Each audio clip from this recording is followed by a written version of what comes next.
Hey everybody, it's Hans here with Anglers Covey. Welcome back to our Bug of the Month series. Today we're doing something a little bit different. We're doing an ice fishing stillwater deep dive. Now, yes, Anglers Covey is a fly shop, but we encourage all avenues of outdoor activity, whether that be hiking or camping or different avenues of fishing like we're doing today. Now, ice fishing isn't for everybody, and if it's not for you, that's absolutely okay. However, it has been growing a lot in popularity, and a lot of our guides are starting to get interested in it as well. The cool thing is, it's an awesome family activity. I love to take my kids out on the ice. We can set up a hut, it can be nice and warm, and they can have great activity fishing all day, spending time in the outdoors.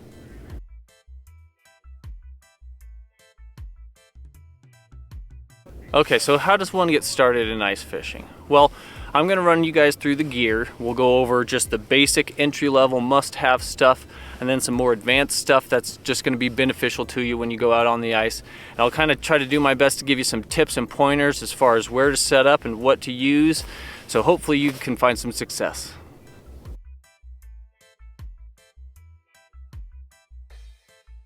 All right, so let's get into some of the basic equipment.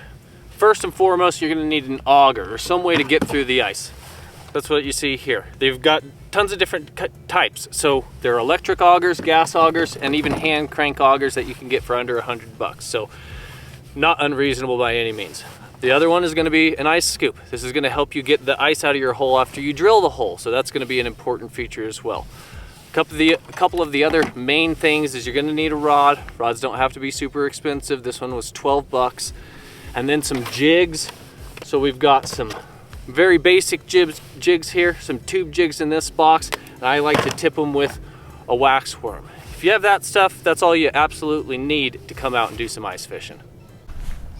All right, so we've kind of gone over and discussed all of the gear you need for ice fishing, but one thing we haven't talked is how you get that gear out on the ice. We've got these awesome Chappelle jet sleds for sale at Colorado Tackle Pro. Absolute must-have in my opinion. You can do some pretty cool customization, and it allows you to get everything out in one trip so you don't have to be going back and forth. I've added a simple little cheap PVC rod holder here to the back and a couple yard tool holders just to keep my auger situated, and we're off and running. These things pull awesome.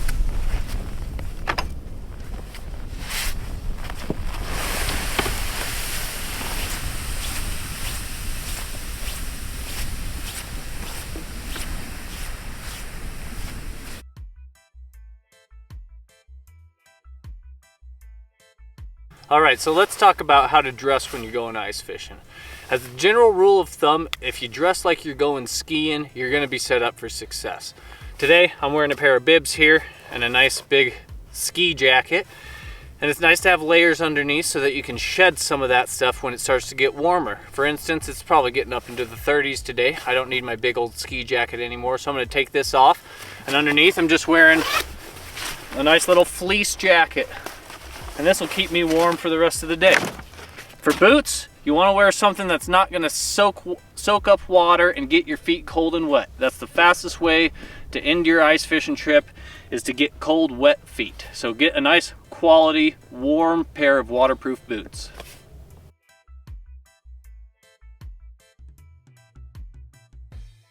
Okay, so we're out on the ice. Where do we start? Well, first thing we're going to think about is where we want to set up, right? You're going to focus on this the same way you would with open water. You're gonna look for points or drop-offs or changes in the bottom of the lake. We're out here today right off kind of the shore in this little point area. I've never set up here before, so we're gonna give this a go. Next thing you gotta do is drill a hole. So I'm gonna show you guys how to do that. Now your auger is gonna come with a safety mechanism on the front. That's to keep you from cutting yourself. It's very important that you keep that on while you're not using it. We're gonna go ahead and take that off and drill a hole. Now I have an electric auger here. You're gonna see this thing is gonna cut through the ice just like butter. Here we go.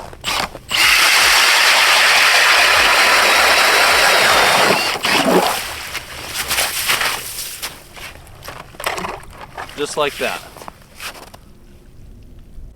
Okay, now we're gonna use the ice scoop. If you look down here at the hole, you can see we've got a whole bunch of slush in there. You're not gonna be able to sink your jig with all that in there, so we wanna go ahead and scoop that out. Now if you're here on a real cold day out ice fishing, you will get some skim ice that develops on the top of your hole. this works great to help get that off as well. Easy as that. All right, so we've got our hole drilled. It's time to get to some fishing.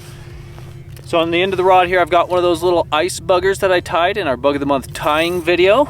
I tip pretty much everything with a worm of some sort, whether it's a wax worm or a mealworm, doesn't matter too much. So what I've got here is a wax worm. I take one of these out of the can here. I usually like to pinch off the head, have some guts ooze out, and then I'm going to thread it onto my hook. Okay, just run that on the hook, maybe skewer it a couple times to keep it from coming off. Something just like that's what we're looking for. Okay, let's get this thing down the hole. Now, we want to find bottom. So what I'm going to do is I'm going to keep letting line out until basically the jig stops falling, and that means I've hit bottom. Sometimes they sink a little slow, so you got to be patient here. So I'm just pulling line out the rod tip, letting that jig continue to sink. We can see right there, I've got a coil in my line at the top of the water. Obviously the jig's not sinking anymore. So once I'm there, I'm gonna position myself, take a couple cranks of the reel, 2 full cranks, that's gonna lift that jig slightly off bottom, and then from there I'm gonna start jigging. Now your jigging motion, you wanna vary it. Sometimes you want just a little tiny pop of the rod tip. Sometimes it's better to lift, lift, lift, and then let that slowly sink back down. What we're paying attention for here is a tug or a sharp pull on the rod tip. That means a fish usually. So what I'm gonna do is I'm gonna set the hook and tug back. You wanna abruptly lift that rod tip straight up. Usually that means there's a fish on there.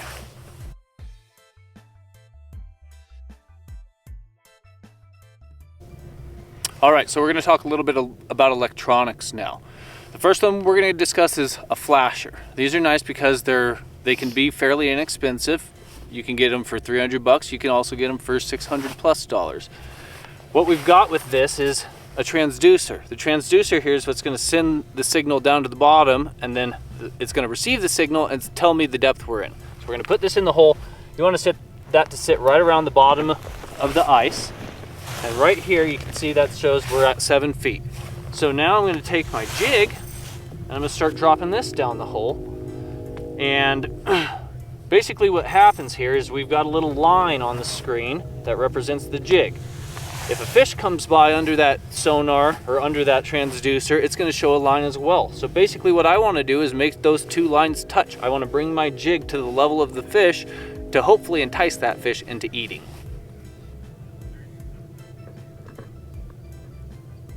Okay, now the other type of electronics we're going to talk about today is called the Panoptics. Now the benefit you get to the Panoptics is it almost gives you more like a 3D view. But rather than having 2 separate lines, one line being your jig, one line being the bottom, this is going to show a whole area where the bottom is and then a whole screen, and I can see fish on the screen. You can see the direction they swim. You can see their reaction to your jigging. This can be extremely beneficial. If you have an aggressive, active jig going on and you watch a fish come up and then turn away and swim the opposite direction, that tells you maybe you need to be a little more subtle with your presentation. The other thing that's really nice about this is the bottom. You can see if there's structure down there, if it's a rock or maybe a sunken tree. You can see if there's a slant happening on the bottom of the lake. So it gives you a lot more information of where you're fishing that will ultimately definitely lead to more success.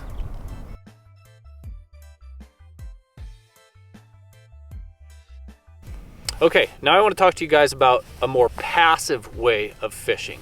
So in Colorado, if you buy a second rod permit, you're allowed to fish 2 lines at once. This is how I always set up my second line. We're going to use an automatic hook setter, something that's called a jaw jacker or similar type device. Let me show you how this thing works. So first, we're going to raise this. This is what holds the rod. We're going to stick the little pin in to hold that up. We'll bend the arms out, flip open the claws. That's going to keep that thing from spinning around. And then I have an adjustable pole right here, which makes that great for different lengths of rods. So basically what I want to do, I have a fairly short rod, so I'm going to keep that pole all the way in.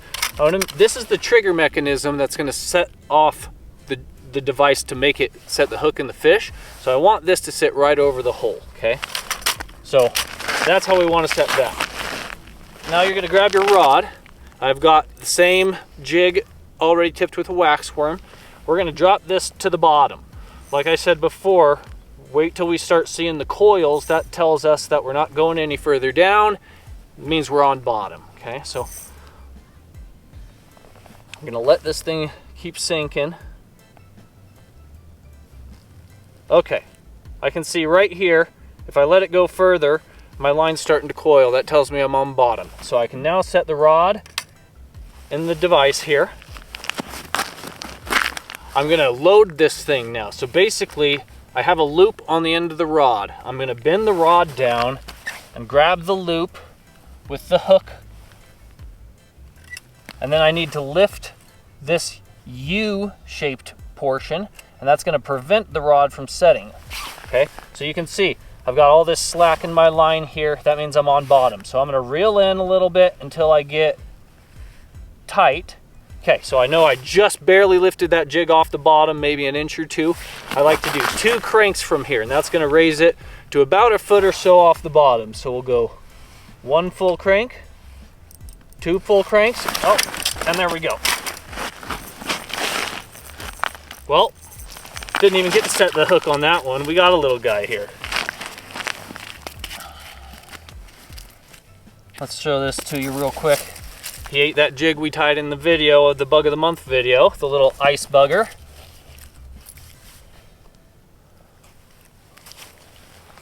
Beautiful little rainbow. Let's get him back.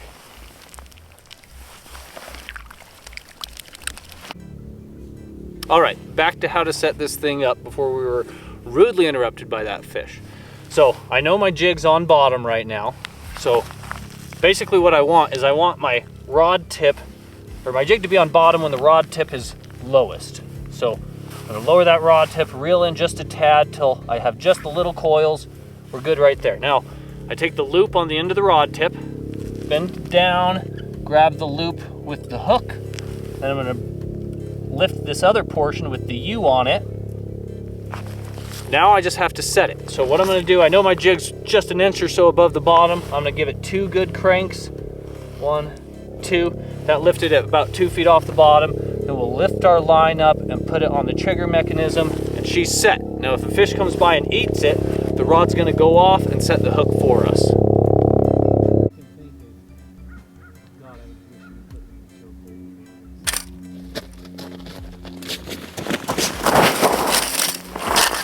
All right, woo!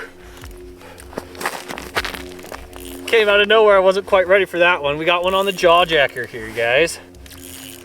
See if we can get him up through the hole. There we go. A less beautiful rainbow, but still pretty in his own right. Just not much pink on this guy here. There we go. That's how the jaw jacker works, baby. Absolute must-have, in my opinion. Let's say goodbye. Now, something I like to keep on me when I'm out ice fishing is a towel. It really helps warm your hands back up after getting them in that icy cold water and letting your fish go. So there's a little tech tip for you guys. Get an old hand towel and bring those along on your trips.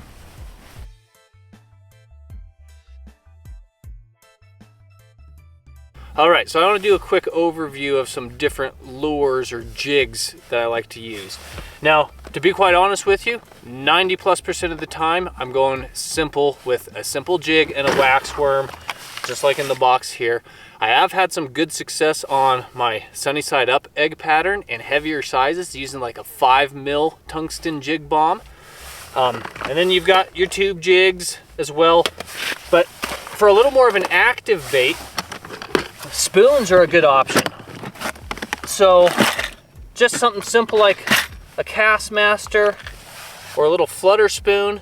These are nice because they actually give you the ability, when you drop the spoon, it moves off to the side. So you're not going straight up and down. So it just gives you a little different look. Let's give one of these a go.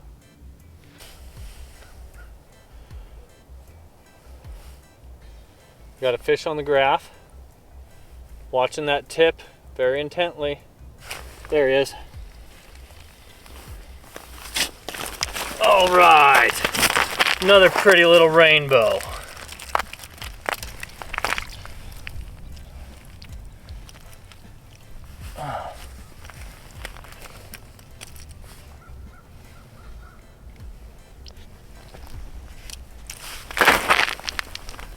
Beautiful little rainbow. Back to his home.